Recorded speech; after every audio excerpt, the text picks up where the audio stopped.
ପିଲାମାନେ କେମିତି ଅଛ? ଭଲ ଅଛ ତ? ଚାଲ ଆଜି ଗୋଟେ ଗପ ଶୁଣିବା। ମୁଁ ପଢ଼ିବି, ତୁମେ ମନ ଦେଇ ଶୁଣିବ। ଆଉ ଏ ଗପଟି ଶୁଣି ସାରିଲା ପରେ ତୁମେ ନିଶ୍ଚିତ ଜୀବନରେ କିଛି କରିବା ପାଇଁ ବାହାରିବ। ଭଲ ପାଠ ପଢ଼ିବା ପାଇଁ ତୁମର ଇଚ୍ଛା ହେବ। ଆଉ ଗପଟି ଶୁଣି ସାରିଲା ପରେ ତୁମର ସାହସ ବଢ଼ିବ, ଯେମିତି ତୁମେ ପାଠ ପଢ଼ିବ, କିଛି ଭୁଲ କାମ ନ କରିବ। ହେଲା, ତାହେଲେ ଆଉ ଡେରି ନ କରି ଚାଲ ଗପଟି ଶୁଣିବା। ଗପର ନାଁ ହେଉଛି ନିଜର ଭୁଲ ବୁଝିଲା ଚନ୍ଦନ। ତମରି ଭଳିଆ ପିଲାଟିଏ ତାର ଭୁଲ କେମିତି ସେ ବୁଝିଲା। ଚାଲ ପଢ଼ିବା। ଝିଅ ଘରକୁ ବୁଲି ଆସିଥିଲେ ଚନ୍ଦନର ଅଜା।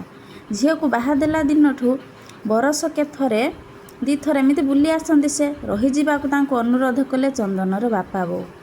ଝିଅ ଜ୍ୱାଇଁଙ୍କ କଥା ଭାଙ୍ଗି ନ ପାରି ସେ ରହୁ ରହୁ ରହିଗଲେଣି 5-6 ଦିନ। ସବୁଦିନ ସଞ୍ଜ ହେଲେ ବୁଢ଼ା ଲୋକମାନଙ୍କ ସହ ବସି ଗପ କରନ୍ତି ଅଜା। ଦିନେ ଗପରେ ମଜିଯାଇ ଭୁଲିଗଲେ ସମୟ।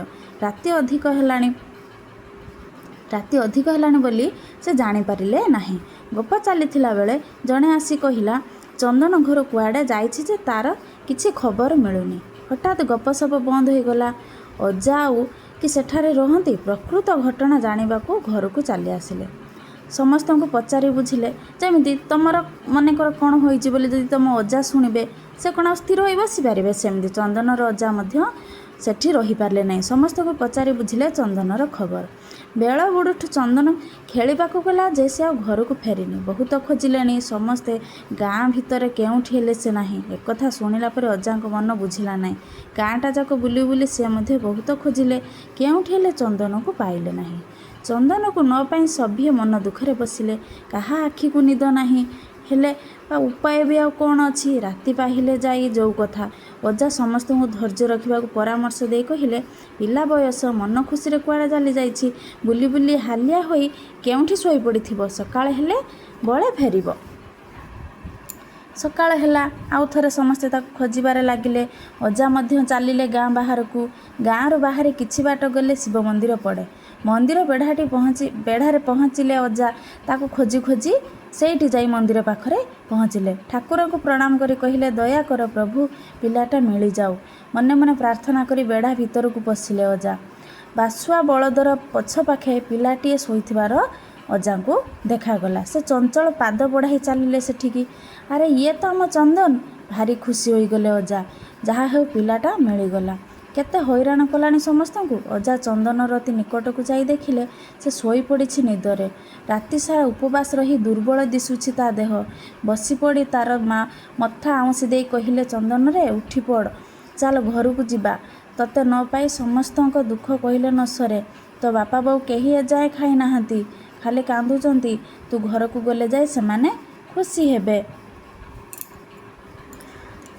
ଚନ୍ଦନ ସେଉଠୁ କହୁଛି, ନା ମୁଁ ଏବେ ଘରକୁ ଯାଇପାରିବିନି। କିରେ କାହିଁକି? ଘରେ ତତେ କିଏ କିଛି କହିଲା କି? ନା ସେମିତି କିଛି ନୁହେଁ। ଗୋଟିଏ କୁହୁକ କଲମ ପାଇବା ପାଇଁ ଠାକୁରଙ୍କୁ ମାନସିକ କରି ଉପବାସରେ ପଡ଼ିଛି ଏଠାରେ। ଯେଉଁ କଲମ ବଳରେ ମୁଁ ସବୁ ପରୀକ୍ଷାରେ ଠିକ୍ ଉତ୍ତର ଲେଖିପାରିବି। ଉପବାସରେ ଅଧିଆ ପଡ଼ିଲେ ଠାକୁର ଖୁସି ହୋଇ ମୋତେ ବର ଦେବେ। ବର ରୂପେ ମୁଁ କୁହୁକ କଲମ ମାଗିବି। ଚନ୍ଦନର କଥା ଶୁଣି ଅଜାଙ୍କୁ ଆଶ୍ଚର୍ଯ୍ୟ ଲାଗିଲା। ପିଲାଟି ମୁଣ୍ଡକୁ ଏ ବୁଦ୍ଧି ଦେଲା କିଏ? ମେଧାବୀ ଛାତ୍ର ହେବା ପାଇଁ କଠିନ ପରିଶ୍ରମ ଦରକାର। ହେଲା, ଯଦି ମେଧାବୀ ହେବା ପାଇଁ ଯଦି ଜଣେ ଚାହିଁବ, ତାହେଲେ କ'ଣ କରିବ? ପରିଶ୍ରମ କରିବ। ଏମିତି ନୁହେଁ କି କୁହୁକ କଲମ ମାଗିକି ସେଇଥିରେ ସେ ଲେଖିଦେବ। ଏମିତି ଭୁଲ ବାଟରେ ଯାଇ ସମୟ ନଷ୍ଟ କରିବା ଅପେକ୍ଷା ବରଂ ଘରକୁ ଫେରି ପାଠ ପଢ଼ିବା ଉଚିତ ବୋଲି ଅଜା କହିଲେ। ଚନ୍ଦନ କିନ୍ତୁ ଅଜାଙ୍କ କଥା ଶୁଣିଲା ନାହିଁ। ପାଠ ପଢ଼ିବା ପାଇଁ ପରିଶ୍ରମ କରିବା ତା ପକ୍ଷେ ଅସମ୍ଭବ। ତାର ଇଚ୍ଛା ସହଜରେ ପରୀକ୍ଷା ଦେଇ କେମିତି ସେ ପାସ୍ କରିଯିବ।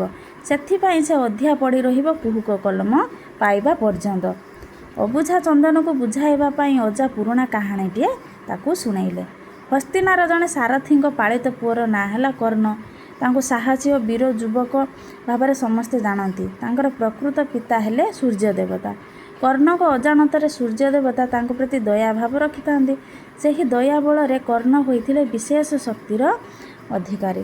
ତାଙ୍କ ଦେହରେ ଥିବା କବଚ କୁଣ୍ଡଳ ଲାଗି କେହି ତାଙ୍କୁ ହରାଇ ପାରି ହରାଇ ପାରୁନଥିଲେ। ସୂର୍ଯ୍ୟଦେବତାର କର୍ଣ୍ଣଙ୍କୁ ଅକ୍ଷୟ ପାତ୍ରଟିଏ ଦେବା ପାଇଁ ଇଚ୍ଛା କଲେ। ପାତ୍ରଟି ସହ ସାଧୁ ବେଶ ସାଜି କର୍ଣ୍ଣଙ୍କ ନିକଟରେ ପହଞ୍ଚିଲେ ସୂର୍ଯ୍ୟଦେବତା। କର୍ଣ୍ଣ ସ୍ନାନ କରୁଥିଲେ। ସେତେବେଳେ ସ୍ନାନ ସାରି ଉଠିଲା ବେଳକୁ ସାଧୁଙ୍କୁ ଦେଖି ସେ ପ୍ରଣିପାତ କଲେ। ସାଧୁ ତାଙ୍କୁ ବଳଶାଳୀ ହେବା ପାଇଁ ଆଶୀର୍ବାଦ ଦେଇ କହିଲେ, ତୁମକୁ ମୁଁ ଏକ ଅକ୍ଷୟ ପାତ୍ର ପ୍ରଦାନ କରୁଛି। ଏହି ପାତ୍ରରୁ ସବୁବେଳେ ଧନ ସମ୍ପଦ ପାଇହେବ। କେବେ ହେଲେ ପାତ୍ରଟି ଶୂନ୍ୟ ହେବ ନାହିଁ। ପାତ୍ରରୁ ଧନ ସମ୍ପଦ ପାଇ ତୁମେ କ'ଣ କରିବ? ଦାନ କରିପାରିବ। ମହାଦାନୀ ରୂପେ ତୁମକୁ ଅନେକ ଯଶ ମିଳିବ। ନିଅ, ଏଇଟିକୁ ଖୁସିରେ ଗ୍ରହଣ କର। ଚିତ୍ର ଦେଖ। କର୍ଣ୍ଣ ଜଣେ ନିର୍ଭୀକ ବ୍ୟକ୍ତି। ସେ ସେହି ପାତ୍ରକୁ ଗ୍ରହଣ କରିବେ ନାହିଁ ବୋଲି ସଫା ମନା କରିଦେଲେ। ତାଙ୍କର ବିଶ୍ୱାସ ଯେ ନିଜ ପାଖରେ ଥିବା ଧନ ସମ୍ପଦକୁ ଦାନ କଲେ ହିଁ ପୁଣ୍ୟ ମିଳେ। ଅନ୍ୟଠାରୁ ପାଇଥିବା ଧନ ସମ୍ପଦକୁ ଦାନ କଲେ ତାହା ମୂଲ୍ୟହୀନ ହୁଏ। ନିଜ ପରିଶ୍ରମ ଓ ବାହୁବଳରେ ପାଇଥିବା ସମ୍ପଦକୁ ସେ ଦାନ କରିବାକୁ ଚାହାନ୍ତି। ତେଣୁ ସେ ଅକ୍ଷୟ ପାତ୍ର ଭଳି କୁହୁକ ପାତ୍ରକୁ ରଖିବେ ନାହିଁ। ସୂର୍ଯ୍ୟଦେବଙ୍କ ପୁତ୍ର କର୍ଣ୍ଣଙ୍କ କଥା ବଡ଼ ଆଶ୍ଚର୍ଯ୍ୟ ଲାଗିଲା। ନିରାଶ ହୋଇ ସେ ସ୍ୱର୍ଗକୁ ଫେରିଗଲେ।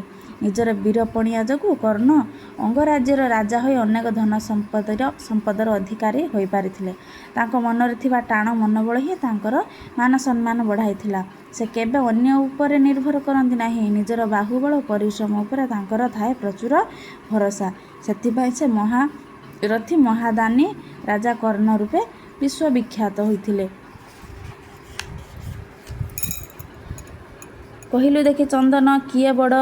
ନିଜର ଶକ୍ତି ବଳରେ ପରିଶ୍ରମ କରି ପାଠ ପଢ଼ି ପରୀକ୍ଷାରେ ଉତ୍ତୀର୍ଣ୍ଣ ହୋଇପାରୁଥିବା ଛାତ୍ର, ନା କିଛି ପରିଶ୍ରମ ନ କରି ପାଠ ନ ପଢ଼ି କୁହୁକ କଲମ ବଳରେ ଉତ୍ତର ଲେଖୁଥିବା ଛାତ୍ର? ତା ଛଡ଼ା କୁହୁକ କଲମ ଯୋଗୁଁ ପରୀକ୍ଷାରେ ଉତ୍ତୀର୍ଣ୍ଣ ହେଲେ ତାହା ମୂଲ୍ୟହୀନ ହୋଇପଡ଼ିବ। କପି କରି ପାସ୍ କରୁଥିବା ଛାତ୍ରର ପ୍ରକୃତ ଜ୍ଞାନ ନଥାଏ। ସେହିଭଳି ଭବିଷ୍ୟତରେ ସାର୍ଟିଫିକେଟ୍ ପାଇଥିଲେ ହେଁ ତବେ ମୂର୍ଖ ରୂପେ ଗଣା ହେବ।